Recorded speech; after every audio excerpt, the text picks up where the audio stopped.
जय श्री कृष्ण। प्रिय दर्शकों, भाई और बहनों, अष्टो चर्चा में आपका स्वागत है। मेरा आपको सादर नमस्कार। इस वीडियो में हम चर्चा करेंगे वृश्चिक लग्न के व्यक्तियों की, अर्थात स्कॉर्पियो असेंडेंट की, उनका जुलाई माह कैसा गुजरेगा, इस पर एक संक्षिप्त पर चर्चा करेंगे। आप नए दर्शक हैं तो कैसे पता करेंगे कि आप वृश्चिक लग्न के व्यक्ति हैं, अर्थात स्कॉर्पियो असेंडेंट है, तो अपना बर्थ डिटेल्स किसी अच्छे स्टोर के सॉफ्टवेयर में डालें जो लग्न कुंडली बनकर आती है, जिसको जीवन चार्ट भी कहते हैं या लग्न कुंडली कहते हैं। उसके यदि प्रथम भाव में 8 नंबर लिखा हुआ हो तो आप वृश्चिक लग्न के व्यक्ति हुए। ये आपकी कुंडली है, ये प्रथम भाव है, इसमें 8 नंबर लिखा हुआ, अर्थात यह वृश्चिक लग्न की कुंडली को इंडिकेट करता है। 1 जुलाई को जो गोचरीय परिस्थितियां हैं वो आपकी कुंडली पे दिखाया हुआ, और जो महत्वपूर्ण गोचरीय परिवर्तन है उसको यहाँ डिस्प्ले किया हुआ है। आपके लग्नेश हैं मंगल देव, जो कि 6ठे भाव पे गोचर कर रहे हैं, अपनी राशि में स्वराशि में गोचर कर रहे हैं। लग्नेश का 6ठे भाव पे जाना और शनिदेव जो कि वक्री है, पावरफुल है, उनका तीसरी दृष्टि 6ठे भाव पे आना। क्योंकि शनिदेव की 6ठे भाव पे नीच की दृष्टि है, तो यहाँ पे मेष राशि है, तो स्वास्थ्य संबंधी बातों का बहुत ध्यान रखिएगा।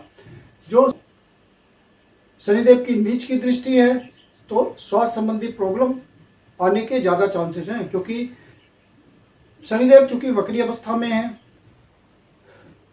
वक्री ग्रह स्वास्थ्य संबंधी बातों में कोई राहत नहीं देते, बल्कि स्वास्थ्य संबंधी समस्या उत्पन्न भी करते हैं। पुराने रुके हुए, खत्म हुए रोग भी उभर कर सामने आ सकते हैं, और ये शनिदेव हैं।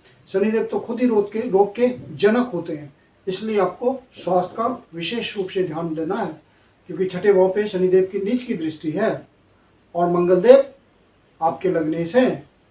तो यहाँ पे आपको स्वास्थ्य का विशेष रूप से ध्यान रखना पड़ेगा। कोर्ट कचहरी का मामला विशेष रूप से विचारणीय है, यहाँ पे आप विशेष रूप से सतर्क रहेंगे। यदि आपको लोन लेने की जरूरत है तो हो सके तो इस समय को अवॉइड कीजिए, अन्यथा आपका लोन लंबा खिंच जाएगा। लोन तो मिल जाएगा, लेकिन वो लंबा लोन मिलेगा, जिसको चुकाने में बहुत ज्यादा वक्त लगेगा।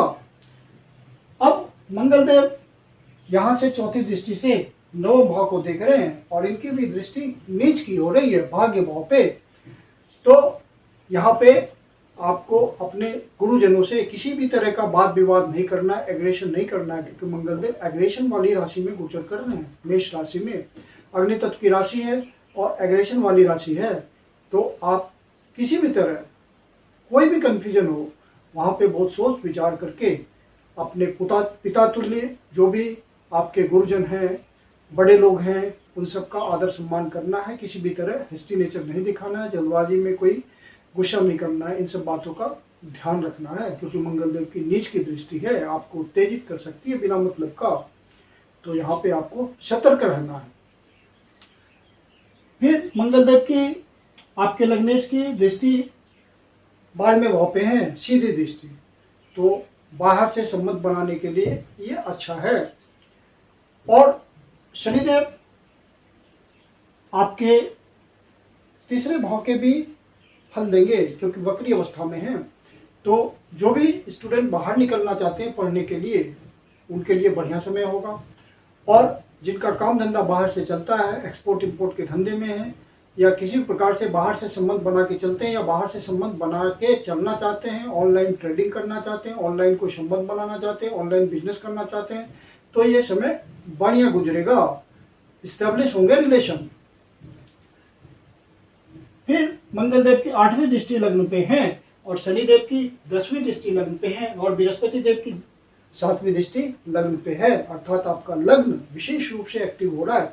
डबल ट्रांजिट का मामला लग्न पे है, और मंगलदेव की भी 8वीं दृष्टि लग्न पे आ रही है। तो चूंकि शनिदेव वक्री है, बहुत पावरफुल है, तो आपको स्ट्रेस भी आएगा, एग्रेशन भी आएगा। मंगलदेव की 8वीं दृष्टि है, शनिदेव की 10वीं दृष्टि, और बृहस्पति देव राहत देंगे।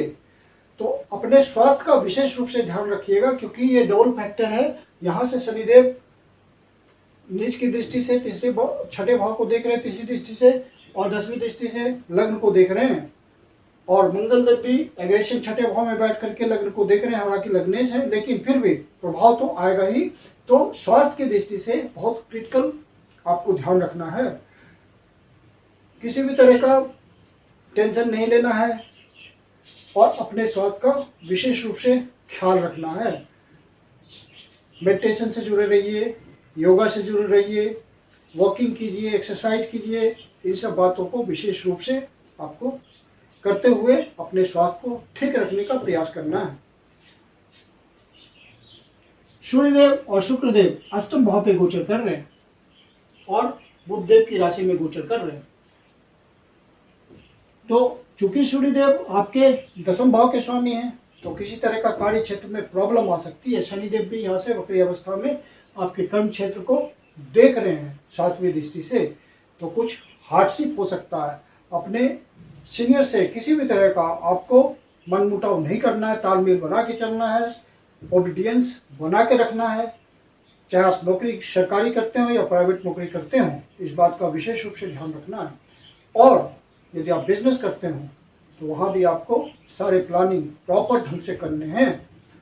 किसी भी तरह का निगेटिविटी मन में नहीं लाना है। फिर सूर्यदेव यहाँ से 16 तारीख को नवम भाव पे चले जाएंगे। फिर परिस्थितियां बदल जाएगी, क्योंकि बुध देव भी आगे बढ़ चुके होंगे। 19 तारीख से वो सूर्यदेव फिर 16 तारीख को यहाँ से निकल करके भाग्य भाव पे चले जाएंगे और बुध देव भी यहाँ से निकल करके 19 जुलाई को आपके कर्म भाव पे चले जाएंगे। तो परिस्थितियां बदल जाएगी और आपके फेवर में रिजल्ट हो जाएगा।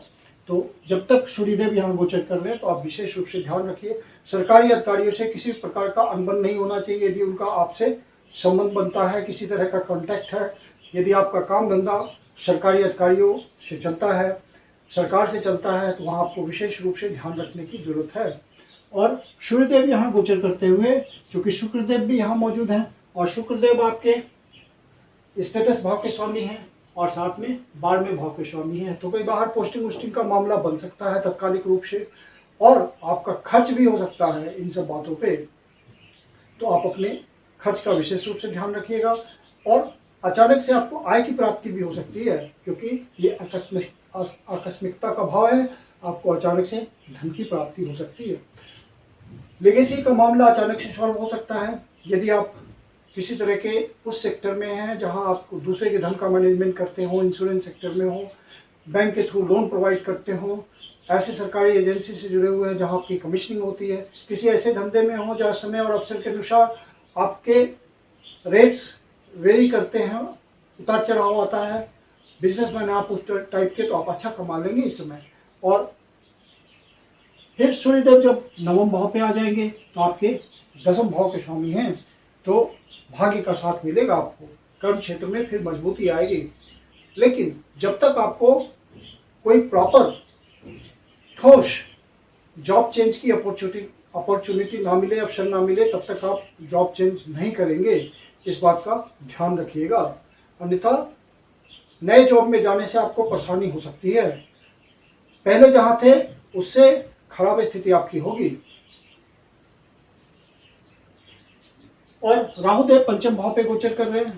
पंचम भाव पे गोचर करते हुए आपके 11वें भाव को देख रहे हैं और आपको लाभ देंगे किसी न किसी प्रकार का। राहुदेव का पंचम भाव पे गोचर करते हुए ये बृहस्पति देव के हिसाब से रिजल्ट देंगे। बृहस्पति देव सप्तम भाव पे गोचर कर रहे हैं, तो ये एक अच्छा कॉम्बिनेशन होगा।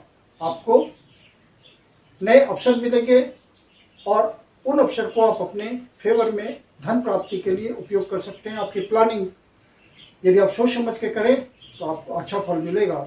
यदि आप शेयर मार्केट के धंधे में बेट लगाते हैं, गैम्बलिंग करते हैं, तो अचानक से आपको कुछ फायदा मिल सकता है। और आप यदि प्रॉपर डिसीजन लें, प्लानिंग के साथ चलें, तो आपको विशेष रूप से फायदा मिलेगा, क्योंकि पंचम भाव आपके प्लानिंग का होता है, लॉन्ग टर्म प्लानिंग का। आपके बुद्धि विवेक का भाव है, ये आपके पूर्व पुण्याज का भाव है। बुध देव आपके नवम भाव में गोचर कर रहे हैं। 19 तारीख से पहले पहले यही गोचर करेंगे और आपके अष्टमेश बनते हैं, साथ में आपके लाभेश बनते हैं। तो आपकी कोई लंबी यात्रा हो सकती है, उस लंबी यात्रा से आपको फायदा हो सकता है। विशेष विदेश यात्रा भी हो सकती है, या देश के भीतर ही सुदूर प्रदेशों की भी यात्रा हो सकती है, या कोई होली प्लेस की भी यात्रा हो सकती है, तीर्थ स्थान धर्म स्थान की भी यात्रा हो सकती है। और हो सकता है कि उस पर कुछ आपका मॉनेटरी लाभ भी जुड़ा हुआ हो। केतुदेव आपके 11वें भाव पे गोचर कर रहे हैं, तो केतुदेव चूंकि 11वें भाव पे गोचर कर रहे हैं, तो जिस भाव पे केतुदेव का गोचर होता है वहां थोड़ा सा केयरफुल रहने की जरूरत होती है, लापरवाही नहीं बरतनी है। तो अपने बड़े भाई से संबंध बना के ठीक से चलिएगा, अपने यार दोस्तों से रिलेशन को अच्छे से निभाना है, और साथ में जो भी इनकम, रेगुलर इनकम आ रही है, उस इनकम के सोर्स को विशेष रूप से ध्यान में रखना है कि वो कहीं बिगड़ ना जाए, रिलेशन कहीं जहां से भी इनकम आ रही है वो खराब ना हो जाए, इस बात का ध्यान रखना है। और केतुदेव चूंकि 11वें भाव पे गोचर कर रहे हैं, तो कोई स्वास्थ्य संबंधी परेशानी हो, बोन्स में कोई प्रॉब्लम हो, जॉइंट पेन हो, या किसी भी तरह का यूरिनरी सिस्टम में प्रॉब्लम हो, तो इसका मतलब आपको कुंडली दिखाने की जरूरत है, और कुंडली के हिसाब से आप अपने निराकरण करें, सलाह लेकर के रिमेडी करें।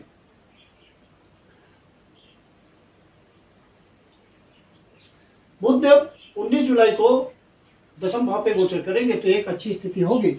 जो अपना पहले से प्रयास कर रहे हैं, कोई प्रॉपर्टी खरीदने के लिए, घर खरीदने के लिए, प्लॉट खरीदने के लिए, जमीन खरीदने के लिए, या अपने घर को रेनोवेट करना चाहते हैं, उनको विशेष रूप से फायदा मिलेगा। जो रियल इस्टेट के सेक्टर में है, प्रोफेशनल हैं, प्रॉपर्टी डीलर हैं, बिल्डिंग कंस्ट्रक्शन या मटेरियल के काम से जुड़े हुए हैं, उन सब के लिए बढ़िया समय होगा, शनिदेव की कृपा आएगी। यदि आप अपनी प्रॉपर्टी को सेल भी करना चाहते हैं, तो उसके लिए भी अच्छे अवसर आएंगे। यदि आप टूर एंड ट्रेवल के काम से जुड़े हुए हैं, आपके काम में यात्रा इन्वॉल्व होती है, ट्रैवलिंग करते हैं आप, या सेल्स एंड मार्केटिंग के काम से हैं, या किसी ऐसे काम से हैं जहाँ की आपको मीडिया से जुड़े रहना पड़ता है, चाहे वो प्रिंट मीडिया हो, या ऑनलाइन मीडिया हो, या इलेक्ट्रॉनिक मीडिया हो, यूट्यूब हो, अर्थात सोशल मीडिया हो, तो वहाँ आपको विशेष रूप से फायदा मिलेगा। लेकिन इसमें आपको मेहनत का इनपुट चाहिए, बिना मेहनत के रिजल्ट आपको नहीं मिलेगा।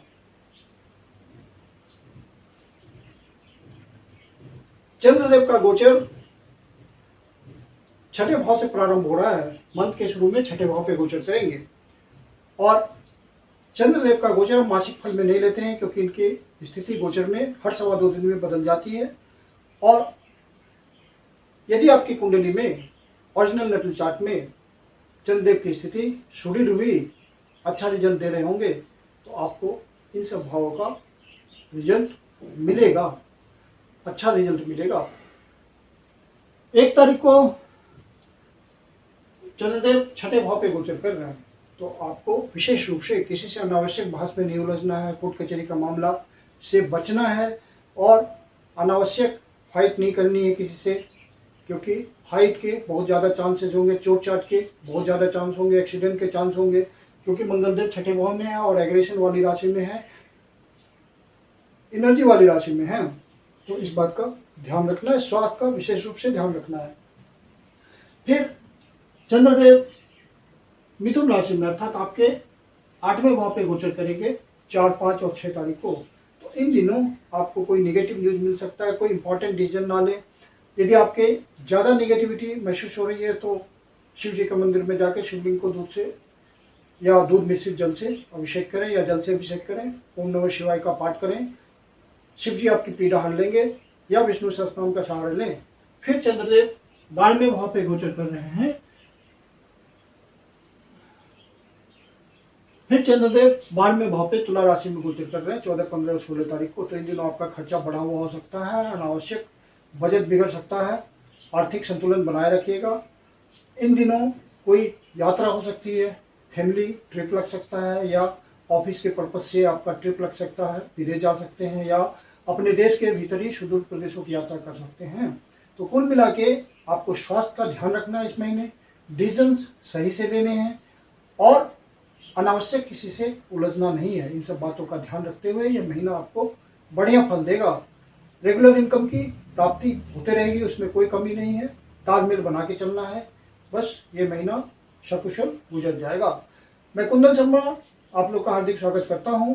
यदि आपको वीडियो अच्छा लगा तो इसको लाइक करें, अपने 25 जनों को शेयर करें, और एस्ट्रो चर्चा चैनल पर पहली बार आए हैं, अभी तक सब्सक्राइब नहीं किया है, सब्सक्राइब करना भूल जाते हो, तो आपसे निवेदन है कि इसको सब्सक्राइब कर लें। और यदि आपके जीवन की कोई समस्या है जिसका आप हमसे समाधान चाहते हैं तो पर्सनल कंसल्टेशन ले सकते हैं। मेरी अपनी कंसल्टेशन शुरू होती है। कंसल्टेशन के लिए व्हाट्सएप नंबर है 9891644517। धन्यवाद।